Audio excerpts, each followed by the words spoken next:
پارہ نمبر 11 مکمل ہو چکا ہے اور پارہ نمبر 12 جو ہے اس کا چوتھا حصہ آج تلاوت ہوا ہے۔ پارہ نمبر 11 جو شروع کی تلاوت ہم نے سنی ہے اس میں منافقوں کا شروع میں اللہ تبارک و تعالیٰ نے ان کے عذر کو بیان کیا ہے۔ وہ جو عذر نبی پاک کے سامنے بالخصوص غزوہ تبوک جس کو غزوہ اسرت کہتے ہیں، اس سے جب نبی پاک واپس آئے تھے تو یہ سارے منافق حضور کے پاس آ گئے اور آ کے کہتے ہیں جی ہمیں یہ مسئلہ تھا، یہ مسئلہ تھا، یہ مسئلہ تھا۔ اس کو اللہ بیان کرتا ہے یا تعذرون الیکم اذا رجعتم، جب آپ لوٹ کر آئے ہیں تو یہ عذر بیان کرتے ہیں۔ قل لا تعتذروا، اللہ نے کہا کہ حبیب ان کو کہہ دو کہ تم عذر بیان نہ کرو۔ لن نؤمن لکم، ہم تمہارا یقین نہیں کریں گے۔ کیوں؟ قد نبأنا اللہ من اخبارکم، رب نے تمہاری خبریں ساری مجھے بتا دی ہیں۔ تم جو جھوٹ بول رہے ہو، عذر کر رہے ہو، فراڈیاں لگا رہے ہو، یہ نہ لگاؤ، اللہ تعالیٰ نے سارا کچھ جو ہے وہ بتا دیا ہے۔ اور پھر آگے اللہ تعالیٰ نے یہ قسمیں اٹھا اٹھا کے کہتے تھے اللہ کے نبی خدا کی قسم ہے، خدا کی قسم ہے، یوں ہو گیا تھا، یوں ہو گیا تھا، قسمیں اٹھاتے تھے اللہ کی۔ اور اللہ نے پھر ان کی قسموں کو بھی بیان کیا کہ یحلفون لکم، یہ تمہارے سامنے قسمیں اٹھاتے ہیں۔ کیوں؟ لترضوا عنہم، تاکہ تم ان سے راضی ہو جاؤ۔ فإن ترضوا عنہم، اگر آپ ان سے راضی ہو بھی جائیں، فإن اللہ لا یرضی، رب نہیں راضی ہوگا، کیونکہ انہوں نے آپ کو دھوکہ دیا ہے۔ وجہ یہ، اب اس آیت کو الٹا بھی کوئی لے سکتا ہے۔ دیکھو نبی کی اتنی حیثیت ہے معاذ اللہ کے، رب کہہ رہا ہے کہ اگر آپ راضی ہو بھی جائیں تو رب نہیں راضی ہوگا۔ بات یہ نہیں ہے، بات ذات مصطفیٰ کی ہی ہے کہ انہوں نے دھوکہ نبی کو دیا ہے، تو رب کہتا ہے محبوب آپ راضی ہو بھی جائیں تو میں نہیں راضی ہوں گا، کیونکہ انہوں نے دھوکہ آپ کو دیا ہے۔ عذر جھوٹ بول رہے ہیں، آپ کے ساتھ کیوں نہیں گئے ہیں یہ؟ تو یہ اللہ تعالیٰ فرمائے۔ آگے جو آیتیں ہیں وہ مدینہ کے قریب جو پنڈ تھے، دیہات تھے، وہاں جو منافق بستے تھے ان کا بھی اللہ تعالیٰ نے یہاں ذکر کیا۔ اور ایک اور بات ذکر فرمائی کہ یہ منافق چاہتے ہیں کہ آپ پر گردش ایام یعنی مشکلات لوٹ آئیں۔ اس کے لفظ ہیں یوں یتربصوا بکم الدوائر، آپ کے اوپر گردشیں لوٹ آئیں، یہ خواہشیں رکھتے ہیں بدبخت بد نصیب، لیکن ان کی وہ باتیں پوری نہیں ہوئیں، بلکہ اللہ تعالیٰ نے نبی پاک صلی اللہ علیہ وسلم کو جو عزت، جو مرتبہ، جو مقام، جو شان و شوکت ازل سے عطا فرمایا ہے، وہ پوری مخلوق میں کسی کو اللہ نے عطا نہیں کیا۔ اس کے بعد ان صحابہ کا رب نے ذکر کیا وَالسَّابِقُونَ الْأَوَّلُونَ مِنَ الْمُحَاجِرِينَ وَالْأَنصَارِ، یہ اتنی پیاری آیت ہے، یہ کئی فرقوں کا خلقم کرتی ہے۔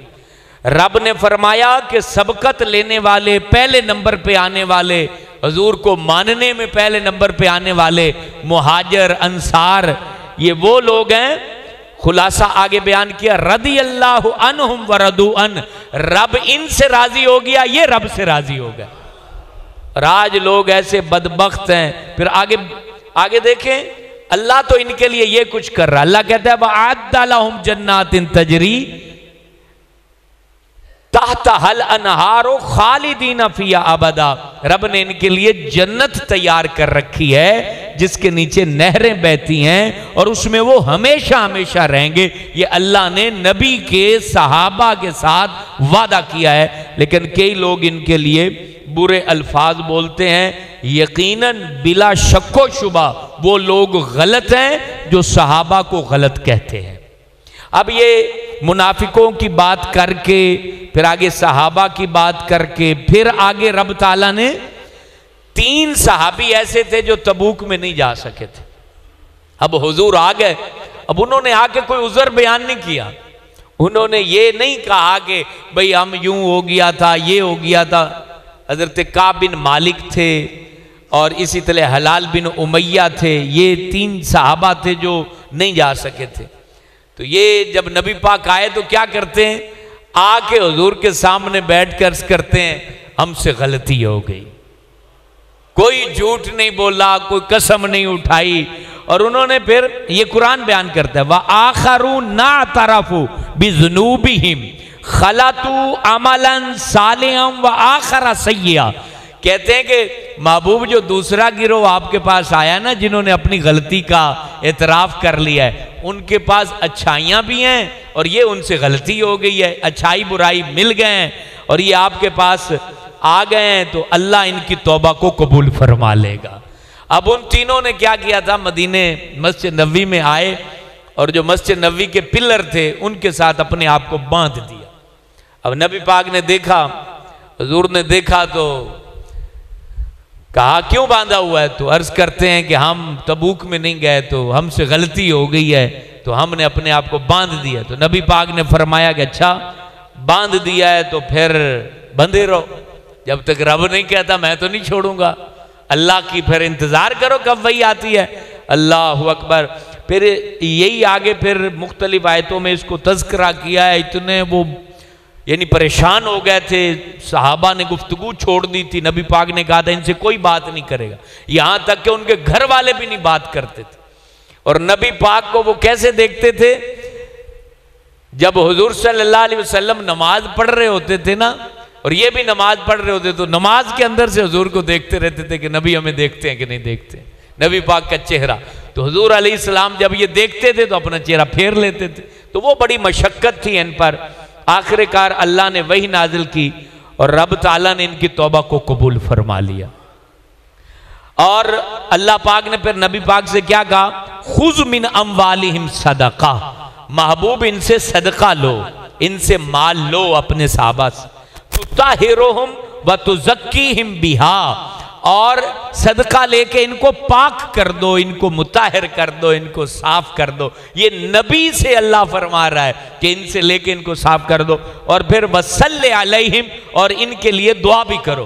تو یہ نبی پاک کی سنت ہے، جب کوئی بندہ رائے خدا میں خرچ کرے تو اس خرچ کرنے کے بدلے اس کو دعا دینا یہ حضور کی سنت ہے. یہ نبی پاک صحابہ سے جب مال لیتے تھے تو پھر ان کو دعائیں بھی دیا کرتے تھے. اس کے بعد مسجد درار کا تذکرہ آتا ہے، جو منافقوں نے مسجد بنائی تھی تو اللہ تبارک و تعالیٰ نے فرمایا والذین اتخذوا مسجدا درارا وکفرا وتفریقا بین المومنین. یہ فرقہ واریت کے لیے یہ مسجد بنائی گئی ہے محبوب.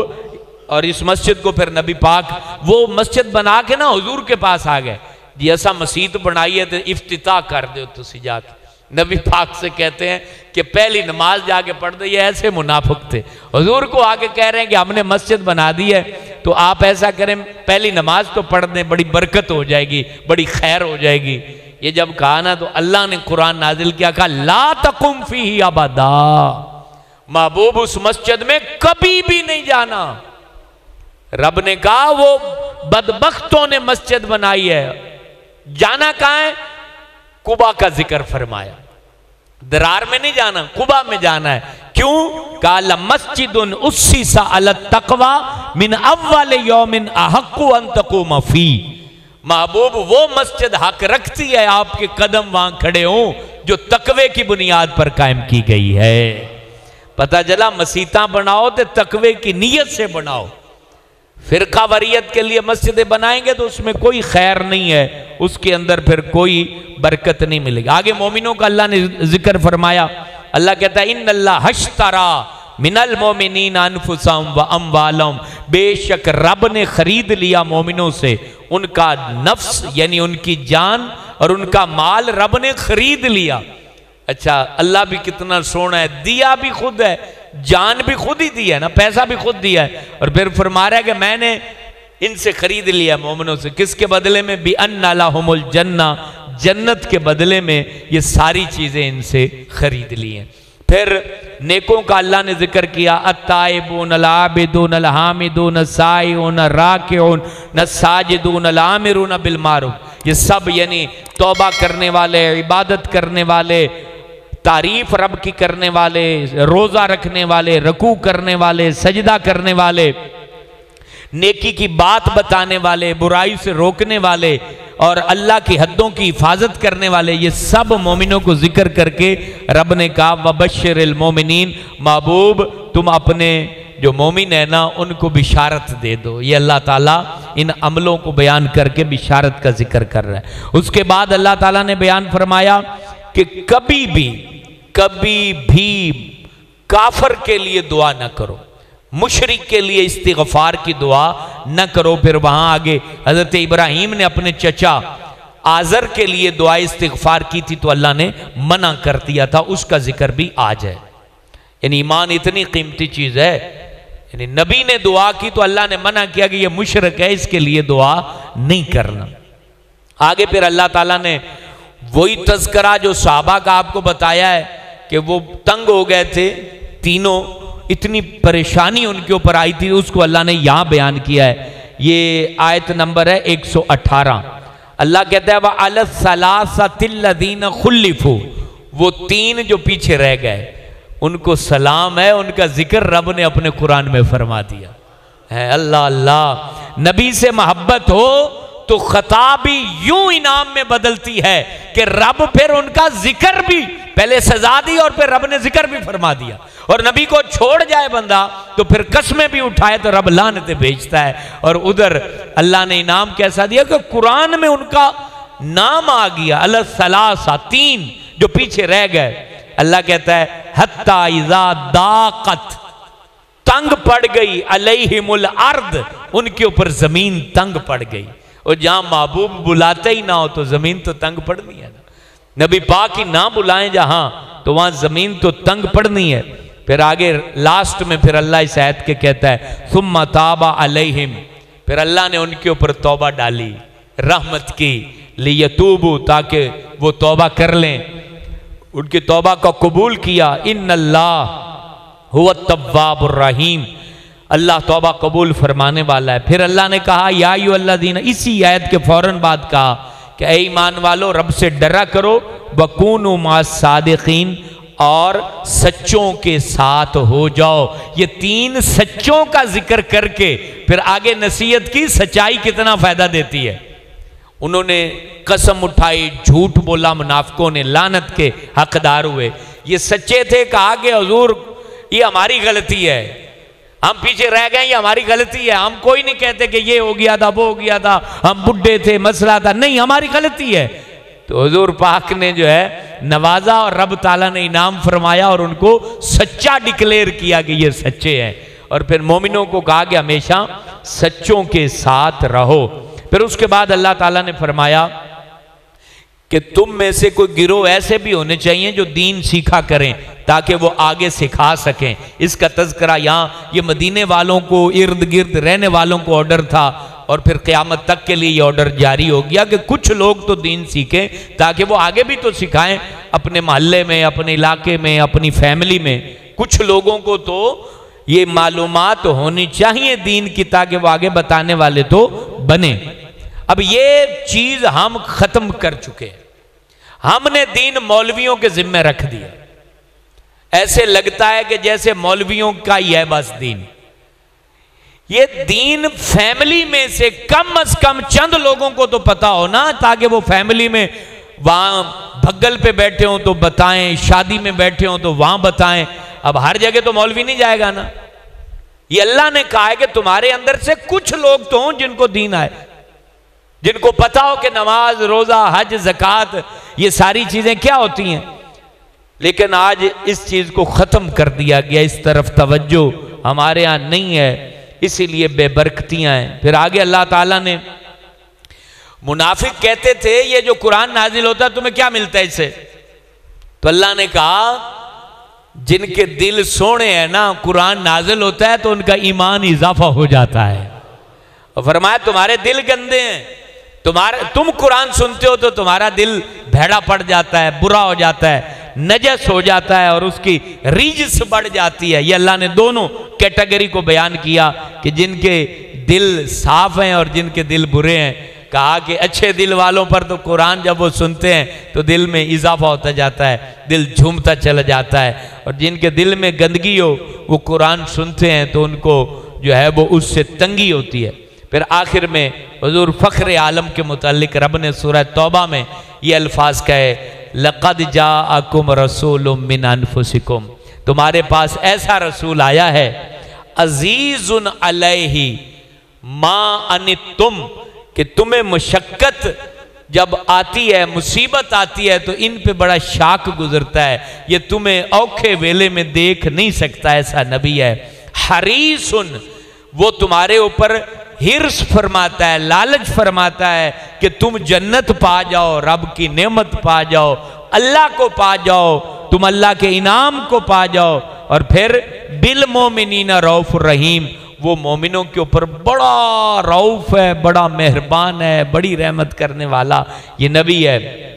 اور پھر آخری آیت کافا ان تولوا، محبوب اگر یہ منہ پھیر جائیں، فقل، تو کہہ دو، حسبی اللہ، مجھے میرا اللہ کافی ہے، لا الہ الا ہو علیہ توکلت وہو رب العرش العظیم۔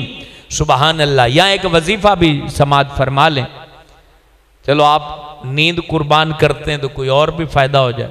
جو بندہ صبح و شام 7 بار یہ لفظ پڑھے، حسبی اللہ لا الہ الا ہو علیہ توکلت وہو رب العرش العظیم، یہ لفظ، یہ سورہ توبہ کے آخری لفظ ہیں، یاد کر لیجئے گا قرآن کھول کے۔ 7 بار صبح اور 7 بار شام جو بندہ یہ پڑھے تو اس کے تمام معاملات میں اللہ خود مدد فرماتا ہے۔ یہ بہت بڑا وظیفہ ہے، صبح فجر میں پڑھ لیا کرو اور پھر عصر کی نماز کے بعد پڑھ لیا کرو، تو یہ صبح و شام اسی کو کہتے ہیں وظائف کی نظر میں، تو یہ بے پناہ برکتیں ملیں گی۔ یہ وظیفہ یاد ہو گیا نا، 7 بار صبح حسبی اللہ پڑھیے، سارے پڑھیے، اچھا پڑھو یار، حسبی اللہ لا الہ الا ہو علیہ توکلت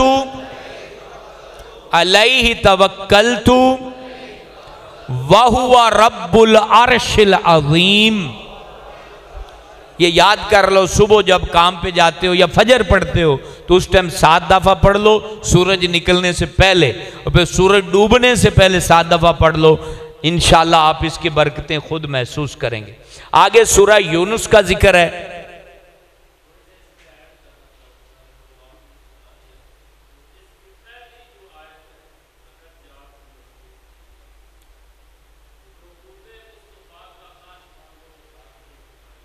سبحان اللہ۔ جو بندہ لقد جاءکم رسول من انفسکم عزیز علیہ ما عنتم حریص علیکم بالمومنین رؤوف الرحیم صبح و شام پڑھے تو رب تعالیٰ اس کے دل کو قرب مصطفیٰ عطا فرماتا ہے، اس کے دل کو، یعنی اس کا دل حضور کی طرف متوجہ ہو جاتا ہے۔ یہ وظائف ہیں جو سورہ توبہ کے لاسٹ میں موجود ہیں، اور پھر سورہ یونس آ جاتی ہے۔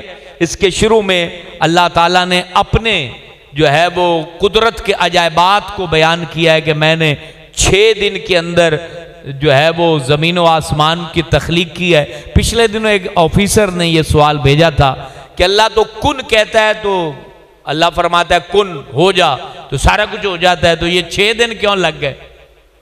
اس نے کہا جی یہ مجھے بتاؤ کہ یہ 6 دن کیوں لگ گئے؟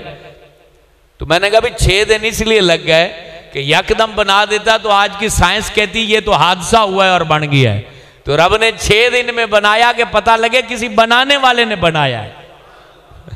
اور دوسری بات اس میں یہ ہے کہ یہ ہم جلد بازوں کو سمجھانا تھا، وہ رب کون والا ہو کہ 6 دن میں زمین آسمان بنائے تو تم اپنے کاموں میں جھٹ پٹ کیوں کرتے رہتے ہو؟ ہر کام میں جھٹ پٹ کرتے رہتے ہو، اور معاملات توڑنے میں بھی جھٹ پٹ، جوڑنے میں بھی جھٹ پٹ، بزنس کرنے میں بھی جھٹ پٹ، اور شراکت داری ختم کرنے میں بھی جھٹ پٹ۔ ہم جلد باز ہیں، تو اللہ نے یہ آیتیں نازل کر کے ہمیں سمجھایا ہے کہ جلد بازی میں برکت نہیں ہے، سمجھ لیا کرو، ہوش کر لیا کرو۔ ہر بندہ اتنا جلدی میں ہے، اتنا جوش میں ہے، اتنا مستی میں ہے، جس سے کوئی بھی معاملہ پوچھ لو فوراً سوچے گا نہیں، جھٹ میں جواب دے دے گا۔ پرے میں بیٹھے ہو تو 4 ایسے بیٹھے ہوتے ہیں جیسے گرم توے پہ بیٹھے ہوں، فوراً فیصلہ سنانے کے لیے تیار۔ ہر بندہ جلد بازی میں ہے، اور رب یہاں سمجھا رہا ہے کہ جلد بازی میں برکت نہیں، حضور فرماتے ہیں ٹھہراؤ میں برکت ہے، برکت سوجھ بوجھ میں ہے، سمجھداری میں ہے۔ فیصلوں کو سوچو سمجھو پھر نافذ کرو تو اللہ تمہیں اس کی برکتوں سے مالا مال فرمائے گا۔ آگے اللہ نے انسان کے طرز عمل کو بیان کیا۔ کیسے؟ اللہ کہتا ہے وَإِذَا مَسَّ الْإِنسَانُ الضُّرُّ، جب بندے کو ہم تکلیف دیتے ہیں تو اس کی حالت کیا ہوتی ہے؟ اب سنیے، اللہ ہماری حالتیں کیسے جانتا ہے؟ اللہ کہتا ہے جب تکلیف دیتے ہیں دعانا، ہمیں بلاتا ہے، آوازیں دیتا ہے، ہمیں صدا دیتا ہے۔ کب کب؟ لِجَنبِهِ، لیٹا ہوا بھی صدائیں دیتا رہتا ہے، اللہ درد ہو گئی، اللہ درد ہو گئی، جلدی ٹھیک کر دے۔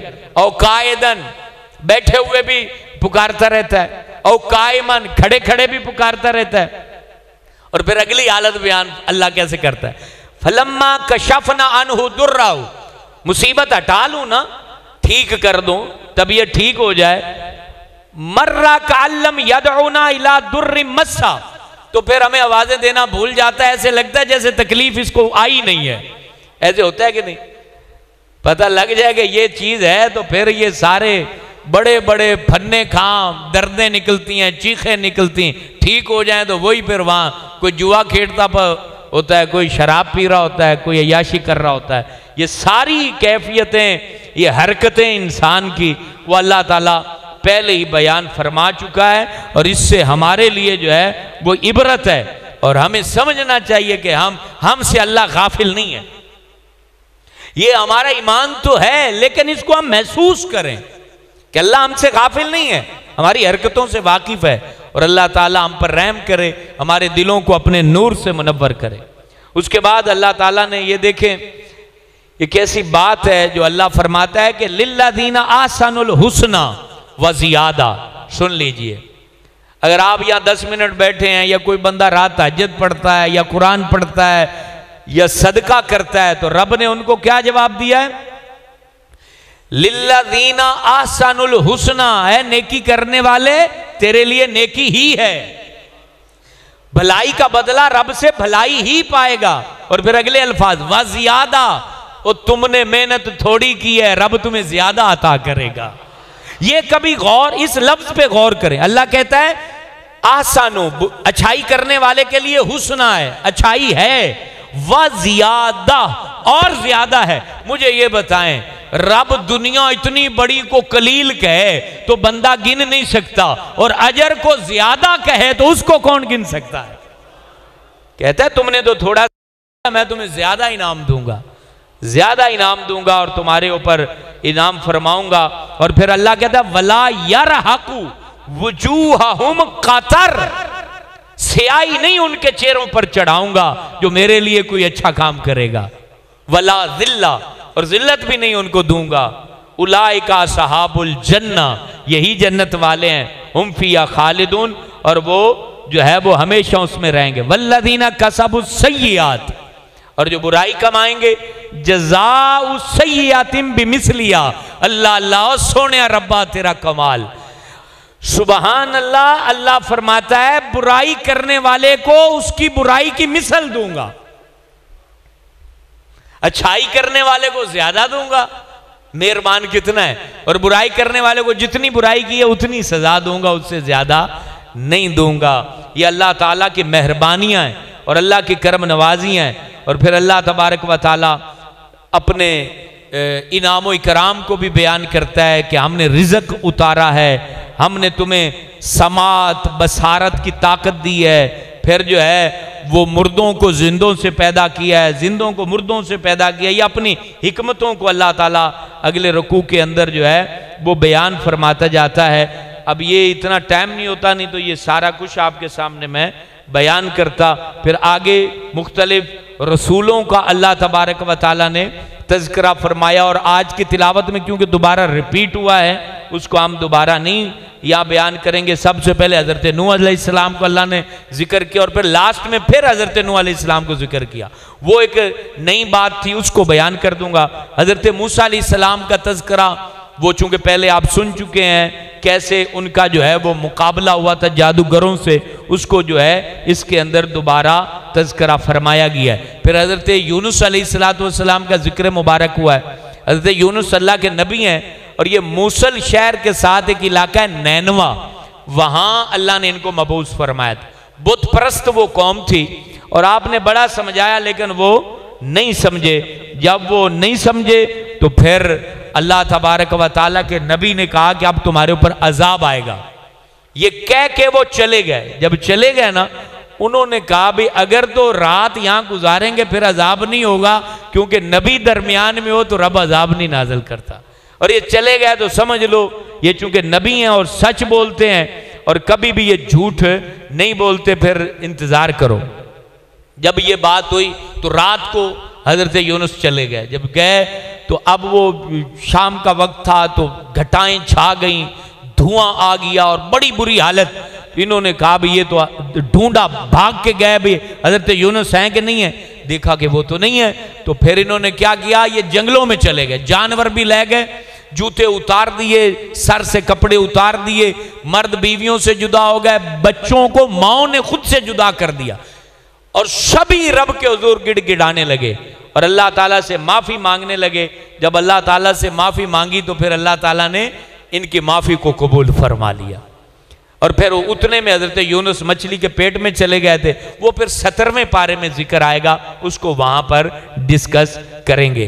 تو یہ اللہ تعالیٰ نے واحد قوم ہے حضرت یونس کی کہ جن پر عذاب کے آثار نظر آئے، انہوں نے توبہ کا حق ادا کیا، رب نے ان کی توبہ کو قبول کر کے عذاب کو ہٹا دیا۔ اور پھر سورہ ہود جو ہے وہ بھی آج الحمدللہ ہم نے اس کے کچھ رکوع سنے ہیں، اور اس کے اندر بھی اللہ تبارک و تعالیٰ نے انسانوں کے اسی پہلو کو بھی بیان کیا ہے۔ اور ایک اور عام بات ہمارے لیے اللہ نے پہلی آیت میں بیان کی، وَمَا مِن دَابَّةٍ فِي الْأَرْضِ إِلَّا عَلَى اللَّهِ رِزْقُهَا۔ یہ اللہ تعالیٰ نے کہا کہ زمین میں جتنے چوپائے ہیں ان کا رزق رب کے ذمہ کرم پر ہے۔ امام غزالی نے اس ضمن میں لکھا، امام غزالی کہتے ہیں یار تمہارا کوئی بیلی ہو اور تمہیں کہے کہ میں تمہارا فلانا کام کر دوں گا، اور اگر وہ سچا ہو تو تم یقین کر لیتے ہو، پھر اگر وہ قسم اٹھا کے کہے کہ میں تمہارا کام کر دوں گا تم اور یقین کر لیتے ہو، اور پھر اگر وہ دوبارہ تاکید کرے کہ تمہارا کام کر دوں گا تو کہتے ہو یار یہ بڑا پکا سچا اچھا بندہ ہے تو یہ کام کر دے گا۔ تو کہا لوگو تمہارے رب نے جب کہا کہ روٹی پانی دوں گا تو پھر تمہیں اللہ پہ یقین نہیں آتا؟ پھر اس کے لیے رشوتیں لیتے ہو، حرام خوریاں کرتے ہو، اور اس کے لیے لوگ کتنا کچھ کرتے ہیں، اور اللہ کہہ رہا ہے کہ ہم جو ہے وہ تمہیں روزی دیں گے، روٹی دیں گے۔ اس کے بعد پھر اللہ تعالیٰ نے انسان کی اس کیفیت کو بیان کیا کہ جب اس کے اوپر مشقت آتی ہے تو پکارتا ہے، جب چلی جاتی ہے تو بھول جاتا ہے۔ اس سارے تذکروں کو اللہ تعالیٰ بیان فرما رہا ہے۔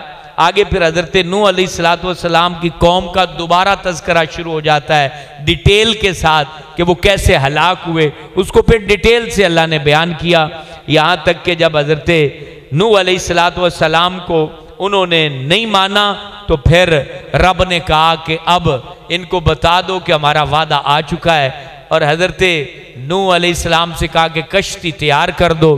اب لکڑیاں لے کے کشتی تیار کرنے لگے۔ جب کشتی تیار فرما رہے تھے تو اب وہ جنگل میں کشتی تیار کر رہے تھے، لوگ آگے پوچھتے تھے کہ خیریت ہے، قریب قریب پانی تو ہے نہیں، کشتی کس لیے تیار کر رہے ہو؟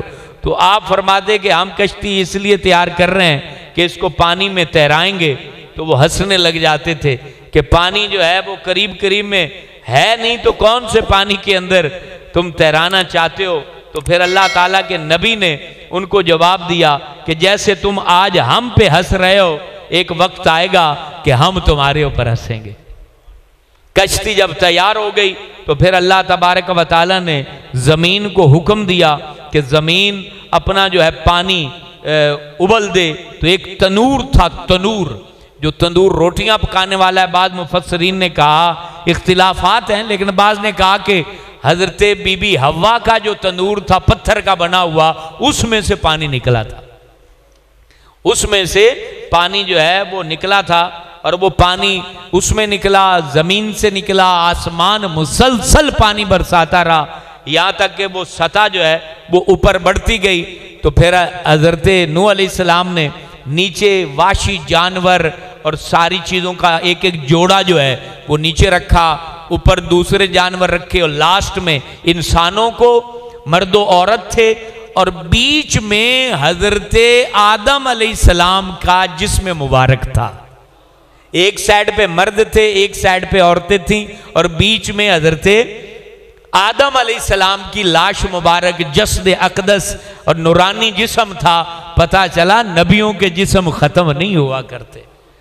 تو یہ وہاں جب پانی بڑھ گیا تو یہ اوپر چلنے لگی۔ اچھا یہاں بھی ایک وظیفہ سماعت فرما لیں، ایک بڑا پیارا وظیفہ ہے، سن لیں، ٹائم آدھا گھنٹہ ہو گیا اور یہ آخری لفظ ہے۔ جو شخص سلام علی نوح فی العالمین، سلام علی نوح فی العالمین، یہ پڑھا کرے وہ بچھو اور سانپ کے نقصان سے بچا رہتا ہے۔ یہ کیونکہ بچھو اور سانپ جب کشتی کے پاس آئے تھے، انہوں نے بھی منت کی کہ اللہ کے نبی ہمیں بھی سوار کر لو۔ فرمایا بھئی تم ہوئی زریلے، تمہیں کیسے سوار کروں؟ کہا جو تیرا نام لے گا ان کو میں تکلیف نہیں ہم دیں گے۔ تو یہ ان کے وعدے ہوئے ہیں۔ تو یہ آیت ہے جو آپ کو بتائی ہے، یہ پڑھا کریں گے تو آپ کو یہ چیزیں نقصان نہیں پہنچائیں گے۔ اب اللہ کے نبی اور یہ سارے سوار ہو گئے، بسم اللہ مجریہ، اللہ کا نام لے بسم اللہ پڑھ کے سوار ہو گئے۔ وَهِيَ تَجْرِي بِهِمْ فِي مَوْجٍ كَالْجِبَالِ وَنَادَى نُوحٌ ابْنَهُ وَكَانَ فِي مَعْزِلٍ يَا بُنَيَّ ارْكَبْ۔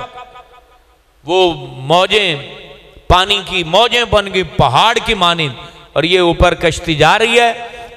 انہوں نے اپنے بیٹے کو کہا، تین بیٹے ان کے سوار تھے، تین بیٹے سوار تھے، سام، حام، یافس، یہ تین سوار تھے، اور ایک بیٹا کنعان جو تھا وہ منافق تھا، کافر تھا، وہ بھی پہاڑ کے پاس کھڑا تھا۔ تو انہوں نے کہا بھی آجا اس میں سوار ہو جا۔ تو وہ کہتا ہے قال سآوی الی جبل یعصمنی من الماء، کہ میں پہاڑ میں چھپ جاؤں گا، پانی سے بچ جاؤں گا، میری ٹینشن نہ لو، تم جدھر جاتے ہو جاؤ۔ اللہ کے نبی نے کہا قال لا عاصم اليوم، آج کوئی بچانے والا نہیں، آج رب کا حکم آیا ہے۔ یہاں تک کہ وہ ہلاک ہو گیا، ان لہروں میں ڈوب کے مر گیا۔ پھر اللہ کے نبی نے کہا بھی کہ یا رب یہ تو میرا بچہ تھا اور میرے آل سے تھا، تو اس کو ڈبو دیا، تو نبیوں کی آل کو نہیں ڈبوتا۔ تو اللہ نے کہا یہ تمہیں ماننے والا نہیں تھا، اس لیے یہ تیری آل میں سے نہیں ہے۔ اور پھر اللہ کے نبی نے کہا کہ میں اس پر معذرت کرتا ہوں جو تیرے حضور میں نے الفاظ کہے ہیں۔ تو یہ ساری باتیں سمجھانے کے لیے ہوتی ہیں کہ جب تک ایمان نہیں ہے، کامل ایمان نہیں ہے، اس وقت تک فیض نہیں ملتا۔ تقوی، ایمان، عشق باری تعالیٰ، عشق رسول، یہ ضروری ہے۔ خالی نسب ہونا ضروری نہیں ہے کہ جناب میرے کول تک گدی ہے جی میں مرضی میں جناب روڑے پائی پھرا دے کرتوت کی تھی پھرا، نہیں۔ یہ قرآن سمجھاتا ہے کہ جتنی مرضی بڑی تمہارے پاس گدی ہے، اسلام کے اوپر عمل کرنا اور تمہارے دل میں ایمان کا ہونا بہت ضروری ہے، پھر تمہیں فیض ملے گا، اپنے بزرگوں کا بھی اور نبی پاک کا بھی۔ یہ بات ہے۔ اور پھر اس کے بعد اللہ نے کہا وَقِيلَ يَا أَرْضُ ابْلَعِي، اے زمین پانی کھینچ لے، وَيَا سَمَاءُ أَقْلِعِي، آسمان کو کہا کہ تو تھم جا، اور پانی جو ہے وہ سارا پھر خشک ہو گیا، اور جودی پہاڑ پر حضرت نوح علیہ السلام کی جو کشتی تھی وہ آ کے ٹھہر گئی۔ یہ رجب میں یہ کام شروع ہوا تھا، رجب میں، اور محرم کی 10 تاریخ کو یہ کشتی رکی تھی اور پانی ختم ہوا تھا۔ ہر چیز اللہ نے کافروں کی تباہ کر دی۔ اور آخری آیت اور آج کا تفسیری خلاصہ ختم، تِلْکَ مِنْ أَنْبَاءِ الْغَیْبِ، محبوب یہ غیب کی خبریں ہیں، نوحیہا ہم یہ وحی کرتے ہیں، الیکا تمہاری طرف، ما کنتا تعلمہا انتا ولا قومکا من قبل ہادا، محبوب یہ تمہاری قوم کو ان باتوں کا پتہ نہیں تھا، تو ہم نے وحی کے ذریعے یہ سب باتیں بتا دی ہیں۔ فاصبر، آپ صبر کریں، ان العاقبۃ للمتقین، بے شک عاقبت پرہیزگاروں کے لیے ہے۔ اللہ تعالیٰ قرآن کے فیوز و برکات سے مالا مال فرمائے۔ اللہم صلی علی محمد وعلی آلہ وصحبہ وآہل بیتہ وبارک وسلم۔